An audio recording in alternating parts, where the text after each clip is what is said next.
Hello everyone and welcome to WhatCulture Gaming. I'm Josh, joined today by Ben Roy Turner, wherever he is. Hello there, Ben Roy. I've actually drafted you in today for a very, very particular reason, Ben Roy, because I would say that you're the officers and maybe the world's best ever knowledge. That doesn't even make sense. You're the most smartest man I know when it comes to Battle Royale games because of the sheer amount of hours you put into PlayerUnknown's Battlegrounds. Yes, unfortunately, I've logged over 1,000 hours, and my dinners aren't quite at 100 yet, but I'm getting there. You've had a lot of hot dinners, is the thing. Yes, I do have a reason for this. It's because the Culling. I'm not sure if you remember this, but this was one of the first games to implement a battle royale style system. It was not quite as expansive as the likes of PlayerUnknown's, but it was one of the first to really test the waters of that kind of one versus the world survival elements. And it released back in 2016, and then it shut down. And then the Culling 2, which was more of your classic battle royale fare. I think it was up to 50 players this time as opposed to only 16. That released, but then died a few weeks later because nobody was playing it and everyone had moved on to the likes of Fortnite and PlayerUnknown's and such. But it is back for a third time. It is going to launch on Xbox One in the coming days and then PC with overhauled graphics and new AI and stuff like that. But it has this very, very, very, very strange business model essentially, where it's been dubbed as pay per play, where you have to buy the game itself unless you already owned it before for $4.99 for $5 essentially. But that only secures you the chance to play the game one time per day, so you get one match every day for free. And then if you win the match, you get another play token, which lets you jump into another game. Otherwise, you have to pay money to play the game, which is mad, and I'm going to get into the intricacies of this in a moment. But I've never heard anything like this outside of the arcades. I might be missing something, but to me, this seems like madness.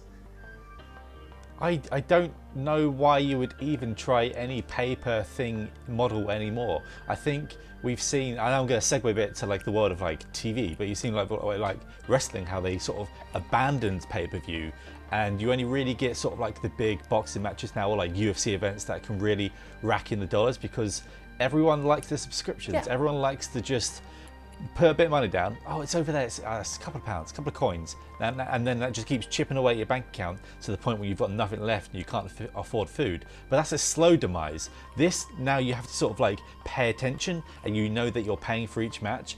And Battle Royale isn't the kind of the fairest beast, because you could. I've dropped somewhere before in the, it's going to be nice and clean, I'm just going to drop here, bam, someone's got a frying pan, I'm dead. Or I drop in the hellhole of Pachinki, and somehow I come out of there, 7 kills, blood over my face, and like the end of Maddie, just let's go. Something and it's just... I never even thought about that, because obviously when you play a Battle Royale, there's a chance that you literally just spawn in and get killed, and then you have to get back to the menu. But obviously, if you only have one player per player, that's going to be even more frustrating to, make a mistake like that and then have to pay money to get back in because, but like you said, Battle Royale isn't fair, fundamentally. That's also part of the appeal.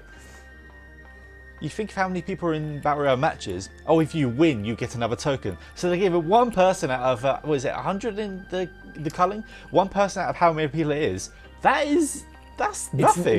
Imagine, it should be top 10 at least, surely. Well, I don't know exactly how many players are going to be in the game because the Culling 2 was 50, but the original was only about 16, I think. So that evens the odds a little bit, but it's still not great, especially when the other payment models are you either pay 99 cents to get 3 play tokens, or you pay $4.99 for 20, or you can buy a 7-day pass where you can play as many games as you want for $1.99, or a 30-day pass for $5.99 where you can play as much as you want. But to me, those day ones just kind of invalidate the play tokens themselves, because why would you pay 99 cents for 3 games where you can pay $1.99 for a full 7-day pass? I don't understand how this is going to work, and won't that... My big fear is, will that not just kind of fragment the player base because you can't for certain know that there's going to be enough players to kind of populate the servers. And a big problem with the Culling 2 was that nobody was playing it and the servers were really bad, at least from the reviews and the reports I've read. The Culling sort of scorched earth there. Like they destroyed its fan base and player base by going straight in with a sequel so soon when I don't think they needed it and no one wanted it. And the sequel failed pretty fast, as you've said. But games like PUBG at the moment and Fortnite, they're declining in players. Like Fortnite's still the biggest thing in the world, and you can now just basically go there for a concert, or if you really love the Rise of Skywalker, like I know you did, Josh Brown, you can be Ray, or you can be John Wick. But with PUBG, at the moment, they're doing a thing where they're filling their games with bots now, and it's really disconcerting, especially on the consoles, where they're going through a stage of reworking things. It almost seems like every 5 minutes, like they're piling things on things on things, and then it falls over, and then they need to just push more in there so it keeps running. That's really interesting. And if PUBG and I don't know if Fortnite are doing this as well, filling their games with bots sometimes because they can't get player counts all the way up to the top. How is the Culling gonna, a game that destroy its legacy, or pretty much, come around and go, nah, just pay some money to get in, and you know what, pay some more after that. No, I don't think that. Maybe a Warzone, maybe a Fortnite, maybe a PUBG get the chance to do this. Like more so maybe PUBG, because that's not on the, apart from the phones, it's still not really free to play. Yeah. People are still buying that game, which is amazing. But I think this pay-per-play model is a smart idea, but I think it should have been reserved to say like an MMO, like say a World of Warcraft, but that's even free to get in the beginning as well. Or I just think it's an out-of-date model. I think it's already too old, and like I've said with like going back to like TV and stuff, you only get the massive players that can go put their wallet on the table and go, no, you're paying to get in here. I don't think the Culling has the weight to command such entry fee anymore. Yes. Even though it's a small fee, I don't think it does, and I think it should just be like £5, $5 in, there you go, and then have something on the top. No, I think you're right. I think if you looked at sort of the Culling in isolation, and if that was the only Battle Royale style game around, and it was saying you need to, the game's only $5, you can pay an extra $5 for a 30-day pass or something, that might not be the end of the world, but it's the context in which it's releasing. And you mentioned a bunch of games there, PUBG, Fortnite, Warzone especially. Fortnite and Warzone are both free to play, and they're supported by, battle passes, and I'm pretty sure PUBG is as well. But the difference is, like, if you have a game, a franchise as big as Call of Duty, realizing that you can't get Battle Royale behind a paywall, like Blackout was back in Black Ops 4. And even they realise that a free-to-play model is the best way to go for getting players in and populating servers and getting them to buy things. Like, I don't see how the Culling, which, it might be great. I hope it is good. I hope it's really, like, tight and plays well and stuff. I don't know how that can really compete with these kind of other competitors in a way. It's just, it's odd because the trade-off that they're saying is there's not going to be any loot boxes or anything like that, but it's almost kind of, if I had to choose between loot boxes or paying for actual matches when there are so many alternatives to have for free, I don't know which I prefer. It doesn't seem like a very rewarding trade-off. Yeah, it's so weird that this has come out of literally nowhere, and they're not even, I know they didn't before, but they're not even like launching everywhere. Like, surely you would want to try a PlayStation version as well. But I don't think this is the right move to take at all. And I think Battle Royale eventually, I'm surprised PUBG has avoided it for so long, but I think Battle Royale, to get 100 players on, or to get how many players you want to fill these matches, I know you said Culling is smaller, you just got to raise it all the way down, bring it all the way down, and then use a system that people might be happy with, like loot boxes, or the random rolls or something like that, or the battle pass.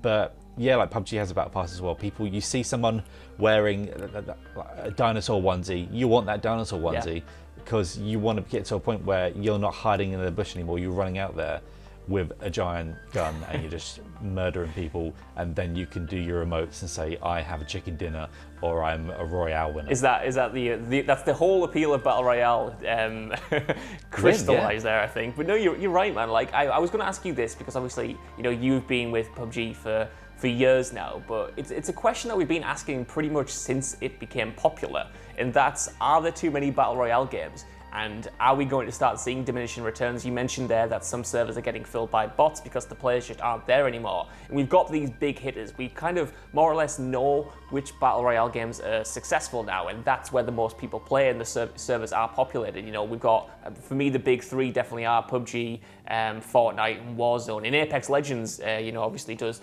really well as well, but my issue is, even if the Culling is a smaller scale event and it is different, it's still kind of trading on the same survivalist lines. I don't know whether we have too many games and that's just kind of setting it up for a fail anyway before you have this barrier of entry. People are already playing where they want to play. It kind of reminds me of, you know, when people started chasing the modern military dollar, you know, and everyone was trying to ape Call of Duty or ape Battlefield, or, you know, then they were trying to ape Overwatch and they were trying to get in on the hero shooter game. Remember when everything was a cover-based shooter at some point because Gears of War was really popular. Yeah, but the problem is, when something's really popular, people are playing that and they're not going to be swayed by something else they have to learn from scratch or get invested in, at least for the most part. And for me, that's why Apex Legends worked, you know what I mean? Because we were having these discussions around the same time that game launched, but that did bring some new things to the table. You know, it was obviously, it was very co-op focused, it had the ping system, it had a slightly different art style, it obviously had the Titanfall controls, which are buttery smooth as hell, so that managed to etch itself out. The Culling, with this model and with the history associated with it, I don't want it to fail, obviously, I don't want any game to ever fail, but I can't see a way that this would win people around, and I think it might set a very strange precedent going forward, because I understand that it's going to, you know, try to capitalize on that one more game mentality that so many multiplayer games have, or try to take you back to the days of the arcades when you had to pay per play, you know what I mean? You had to put your quarters in, you had to play House of the Dead or whatever. But the point is, that might have worked 30 years ago, but we've moved a long way since then, and we've got different monetization practices and different business models. And to me, this just seems outdated, and it seems like it's just years too late. It's a payment model that's straight out of the 90s, and also I totally forgot about Apex Legends until you mentioned it, and that's a massive game.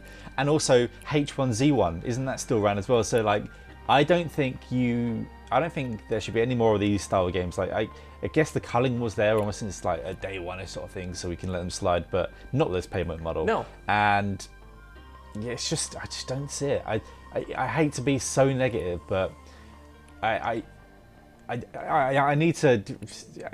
Was it 99 cents or whatever it is for free games, and then $1.99 for a week? If I was to play it, I'd do the $1.99 a week. Yeah. But I wouldn't be playing every week. We've been going on too long. It's perhaps a video into itself, you know, an entirely different topic. But I get that even with battle passes. I've recently started buying the battle passes for Warzone and Modern Warfare as a whole, and I've got the taste. But it is strange how that incentivizes you to keep playing and sort of kind of justify that investment. So I wonder if that's kind of what they're banking on here. But even that's a bit weird to me, and I don't want Activision especially to get any ideas from this pay-per-play model to make you buy into Warzone or Call of Duty. Bobby Kotick is now sitting there like, don't give that He's gonna take Warzone, he's ripping out the wires, he's like, another one. Guys, Call of Duty Blackout Warzone. I've been playing this really great game over the weekend. It's called the Culling. They have this microtransaction system that you won't believe. It's going to make us billions. That is the worst case scenario, I think, here in this situation. But I want to know what you guys think down in the comments below. What do you think of the Culling's very strange business model? And will you be playing it? Because you know what? It might be a very good game, maybe worth your time. But either way, I've been Josh from WhatCulture.com, joined today by the world's, I'm going to say this now, the world's best Battle Royale player. That's all I'm saying. I'm going to throw that out there. Ben Roy's got to live up to that. Not Fight me for some chicken. Yeah, and we will see. Fight me for some chicken. You'll win. You'll win. Bye-bye.